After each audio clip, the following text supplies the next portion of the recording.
బీర్బల్ చాలా వినయంగా, జహాపన, నన్ను క్షమించాలి, ఈ రోజు మా తులసి మాతకు పూజ చేయడం వల్ల కాస్త ఆలస్యమైంది అని బదులిచ్చాడు. ఈ మాట వినగానే అక్బర్ ఒక్కసారిగా తులసి మాతన, ఆహా, ఈ చిన్న మొక్క నీకు తెల్లా అని హేళనగా నవ్వాడు. అక్కడున్న వారంతా అక్బర్తో పాటు కలిసి నవ్వారు. అక్బర్ ఆ నవ్వును ఆపకుండానే ఎవరెక్కడ ఒక తులసి మొక్కని తీసుకొని రండి అని ఆదేశించాడు.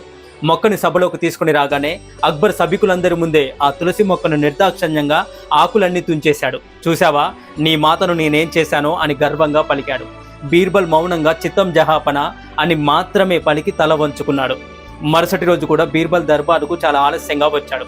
అక్బర్ ఆశ్చర్యంగా, ఏమిటి బీర్బల్, ఈ రోజు కూడా ఆలస్యమా, ఎందుకిలా అని ప్రశ్నించాడు.